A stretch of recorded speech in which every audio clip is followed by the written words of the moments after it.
You ever have one of those mornings where you glance out your window and think, wait, why is someone taking pictures of my house? Yeah, that was me, realizing someone was trying to sell my home while I was still living in it. No exaggeration.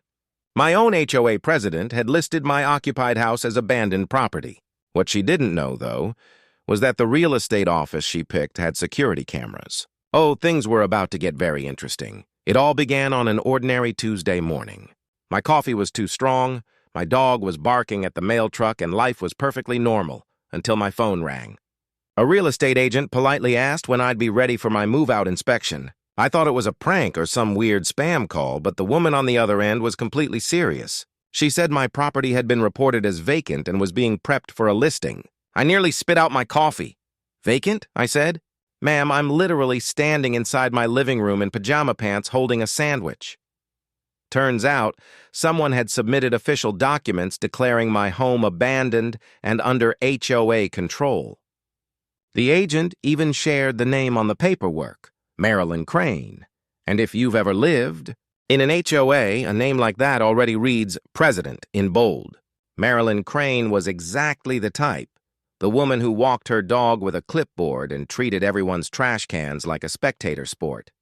The second I heard her name, my spidey sense for shady HOA moves started tingling. So I shuffled outside in my pajama pants, and there she was, circling my yard with another woman holding a camera. She looked like she'd seen a ghost. "Oh, you're still here," she stammered. "Yes," I said very slowly. "I live here." You know, like a normal person. Marilyn launched into a practiced explanation about a miscommunication, insisting she believed the property was unoccupied and neglected. Neglected? Please, my grass looked healthier than her resume. Later that afternoon, I found an HOA citation taped to my door accusing me of failing to maintain property standards. The notice actually claimed the house appeared abandoned and in disrepair. I nearly fell over laughing. My place was freshly painted. Flowers in bloom, mailbox standing straight like it was on parade. It was clear she was trying to manufacture a paper trail to make the place look abandoned. So I decided not to blow up at her. Not yet. I wanted receipts. I called the real estate office back, putting on my best clueless homeowner act, and asked when Marilyn had contacted them. Turns out she'd already signed preliminary forms asserting the HOA had authority to list my home on behalf of a supposedly missing owner. Missing. Meanwhile, my Amazon boxes had been piling up on the porch for weeks. I rang my friend Mark, who did property management on the side. He laughed for a solid minute before laying it out. Anyone who tried to sell an occupied house would be staring down charges. Real estate fraud, identity fraud, possibly trespass. Perfect. Time to catch her in the act. The next morning, I pretended to leave for work. I drove around the block, parked out of sight, and crept back on foot, slipping behind my own hedges like some amateur sleuth ready to watch Marilyn trip over her own paperwork. Some kind of evidence. There she was, creeping around my yard in the middle of the night, flashlight in hand, snapping photos like she was on a spy mission. I couldn't believe it. The HOA president had officially crossed from nosy to criminal. I sat there watching the footage live on my phone, sipping tea, equal parts furious and entertained. The next morning, I printed the screenshots, complete with timestamps, and called the sheriff's office. When the deputy arrived, I explained everything. The fake listing, the trespassing, the midnight photo shoot. He raised an eyebrow and said, "Yeah, that's not HOA business anymore. That's a criminal search without authorization." Perfect words. Exactly what I wanted to hear. By the time the sheriff reached out to her, Marilyn was already trying to spin a new story. She claimed she had permission from the community board to inspect the property. Problem for her, I am the property owner. And the board had zero legal authority to touch anything on my land. The deputy told her straight, "Ma'am, entering someone's private property without consent, photographing their home, and attempting to sell it counts as trespass and attempted fraud." When she realized she wasn't talking her way out, she switched from smug to panicked. She started rambling about trying to protect the neighborhood's image. The sheriff calmly handed her a copy of the complaint I filed and said she might want to get a lawyer. Watching her face go pale was pure cinematic satisfaction. A week later, the real estate company sent me a written apology and confirmed Marilyn had been reported to the county for filing falsified documents. The HOA held an emergency meeting, and guess who resigned for personal reasons? Yep, Marilyn Crane. Now, every time I drink my coffee and see my reflection in that perfectly maintained lawn, I can't help but grin. My home isn't for sale, but watching justice get listed under sold sure was satisfying. Was taking over as the HOA's acting property custodian. The whole room froze. You could practically hear jaws hitting the table. Marilyn tried to stand up and say something, but Chris's voice from the video cut her off. She forged property transfer documents. That line echoed through the room like a gavel slamming. Every board member turned toward her, eyes wide, lips pressed, completely silent. Marilyn's lemon water hand started shaking so badly she nearly dropped the glass. "This is completely out of context," she stammered, her face turning the same shade as her blazer. "It's fabricated." "Oh, really?" I said, pulling out the printed HOA citations she'd left on my door. "Because your signature's right here, and your voice is right there. Context enough for you?"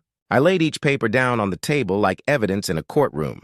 Exhibit A, Exhibit B, Exhibit C. Her lips moved, but no sound came out. She looked cornered, like a cat that just realized the laser pointer was attached to a security camera. The HOA vice president finally spoke. "Marilyn, did you really file real estate paperwork without board approval?" Marilyn started to mumble something about protecting neighborhood integrity, but nobody was buying it. The treasurer leaned back and said, "Integrity? You broke into his property and tried to sell it." The silence after that was golden. You could see the panic crawl up her face as she grabbed her stack of papers and hissed, "This meeting is adjourned!" But as she stormed out, one of the newer board members stood up and said, "Actually, no, we're voting on your removal right now." 3 minutes later, it was unanimous. Marilyn Crane was officially removed as HOA president on the spot. When I walked out, half the room clapped quietly. The other half just looked relieved, like someone had finally ended a nightmare. I thanked Chris the next day for the footage and mailed the HOA a formal notice of my intent to pursue legal action. A week later, the county posted an official statement confirming an investigation into HOA fraud. My home was safe, my name was cleared, and Marilyn, let's just say the only thing she's managing now is her lawyer's bill. And me? I still live here. Same house, same yard, same coffee mug every morning. Except now, every time I see a "for sale" sign in the neighborhood, I can't help but laugh. Because I know Marilyn's dream of selling my house finally came true. Just not the way she planned. It was finally over. Karma decided to serve one last encore. The following Monday morning, I was sipping my coffee when I saw flashing lights outside. A sheriff's cruiser and an unmarked car pulled up right in front of Marilyn's house. 2 officers got out, one holding a clipboard, the other carrying what looked like a file folder the size of a novel. I walked out to grab my mail, pretending to act casual while the entire street started peeking through blinds. Marilyn came outside in her robe, hair a mess, yelling something about false accusations. The sheriff calmly told her they had a warrant related to fraudulent property claims. You could feel the collective satisfaction ripple through the neighborhood.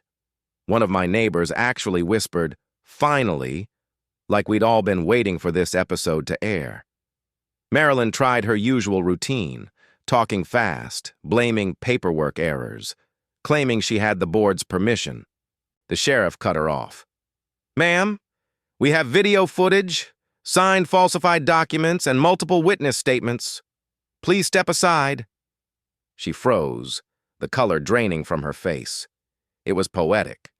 They didn't arrest her on the spot, but they did confiscate her laptop, folders, and a suspicious binder labeled Property Restoration Projects. The officers even took a photo of her car's trunk. Turns out it was filled with HOA paperwork she'd borrowed from the community office. When they left, Marilyn slammed her door so hard it shook her mailbox loose. Later that afternoon, Paul, the HOA treasurer, came by with a relieved smile. "Well," he said, "we've officially appointed an interim president, someone sane this time." I laughed. Good choice, he chuckled. Oh, and by the way, the boards agreed to drop all your bogus fines and formally apologize. That night, the neighborhood threw another get-together. Not a party this time, just a calm gathering. We toasted to peace, grilled a few burgers, and joked that maybe we should install a plaque on my lawn that said, "Site of the Great HOA Rebellion." As for Marilyn, she moved out 2 weeks later. Rumor has it she tried to join another HOA across town, but word travels fast. No one wanted her anywhere near a clipboard again. Now every time I walk past my mailbox, I see the faint spot where that fake "for sale" sign once stood, and it makes me smile. Justice didn't just show up. It brought lawn chairs, barbecue, and an entire neighborhood ready to cheer. The chaos was over. I got a letter in the mail. Not from the HOA, but from the county real estate fraud department. They were investigating multiple questionable listings tied to Marilyn's name. Apparently, I wasn't her first target. She'd been quietly trying to list empty vacation homes and claim HOA management rights for profit. The letter said they'd be in touch soon and that Marilyn Crane was officially under investigation. I sat back sipping my coffee with the world's most satisfied grin. Oh, this was about to get even better because next time it wouldn't be a neighborhood meeting. It would be a courtroom and I had front row seats. A few weeks later, I got a call from a number I didn't recognize. When I answered, the voice on the other end said, "Mr. Grant, this is Detective Alvarez with the County Real Estate Fraud Division."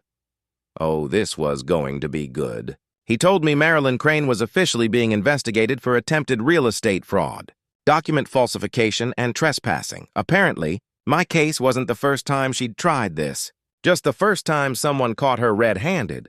Turns out she'd been targeting homeowners who didn't live full-time in the neighborhood. If a vacation property looked quiet for too long, she'd file abogous HOA claims saying the house was abandoned, then try to list it through local realtors. She'd pocket a processing fee from fake buyers, then blame clerical errors when the sale fell apart. Basically, she was running the HOA equivalent of a con artist's side hustle. Detective Alvarez asked if I'd be willing to testify. I laughed so hard I nearly dropped my phone. "Detective," I sighed, "I'll bring popcorn." When the court date came, half the neighborhood showed up. The courtroom was packed like a reality show taping. Marilyn walked in wearing a beige suit that screamed, "I'm innocent." But her face said, "I'm doomed." She tried to look composed. But the second the footage started rolling, the one where she claimed I'd been missing for months, you could see the life drain out of her. The prosecutor paused the video and asked, "Miss Crane, can you identify the man in this footage?" Marilyn squinted and said, "That's the homeowner." The prosecutor nodded. "The homeowner who, as you claimed, was missing for months." You could hear the chuckles ripple through the courtroom. Even the bailiff cracked a smile. When it was my turn to testify, I walked up like it was the season finale of a lawn-gunning drama. "Mr. Grant," the prosecutor said, "can you describe your living situation during the time Miss Crane alleged you were missing?" I leaned into the mic and said, "Sure. I was home making coffee, mowing my lawn, and watching her walk past my window 14 times a week." A few people laughed. Even the judge had to clear his throat to hide a grin. Marilyn tried one last Hail Mary, claiming she truly believed my house was empty. But the prosecutor pulled out a stack of HOA notices dated weeks apart, all clearly showing I was still receiving mail and signing for packages. The judge finally said, "Miss Crane, you didn't just make a mistake. You made a business out of flying." That line hit harder than Hurleman water. The verdict? Guilty on all counts. She got slapped with probation, a hefty fine, and a restraining order from contacting any HOA member for 3 years. Oh, and the HOA itself voted to dissolve temporarily until new leadership could be formed, which ironically meant we were HOA-free for the first time in decades. The neighborhood threw another party that night. This time it wasn't just a cookout. It was a full-on celebration of freedom. People brought fireworks, banners that said, "No more Karen control," and even a cake shaped like a little pink blazer. Someone made fake for sale signs with Marilyn's name crossed out in red. I lost count of how many times people toasted to Mr. Grant, the man who saved the neighborhood. But the best part came a few months later. I was sitting on my porch enjoying a quiet Saturday morning when a moving truck pulled up next door. Out stepped a young couple with boxes and a realtor I recognized, the same one Marilyn had tried to trick. She smiled at me and said, "Hey, Mr. Grant, we made sure everything's properly listed this time." I laughed and offered the new neighbors some lemonade. They asked about the HOA rules, and I couldn't resist saying, "There are none." We sent those packing along with their president. As the weeks went on, life finally felt normal again. No bogus fines, no random inspections, no pink blazer patrols at 11 p.m. The lawn still looked great. The houses stood tall. Turns out people don't need a dictator with a clipboard to take pride in their homes. One evening, I got a letter from the county thanking me for my cooperation in the investigation. Enclosed was a check reimbursement for legal expenses and a note saying, "Your vigilance helped prevent further fraud cases in the county." I couldn't help but smile. Somewhere out there, Marilyn was probably blaming everyone but herself. But in our little slice of suburbia, peace had returned. Every time I walk past the old HOA office, now empty and locked, I can't help but chuckle. The mailbox still has her name faintly etched on it, Mr. Crane. And sometimes when the sun hits it just right, I swear it glows like a warning. Don't mess with the homeowner who's still very much alive. So yeah, if your HOA president ever tells you your house looks abandoned, check your local listings. You never know, they might be trying to sell it. And if they do, make sure the cameras are rolling, because nothing, and I mean nothing, is more satisfying than watching a power-drunk HOA queen crash face first into her own scheme. If you enjoyed this story, make sure to hit that subscribe button. Every single subscription motivates me to bring you even more exciting and dramatic HOA stories. And don't forget to tap the bell icon so you never miss a new upload. I'll see you in the next story where justice gets even more satisfying. English, auto-generated.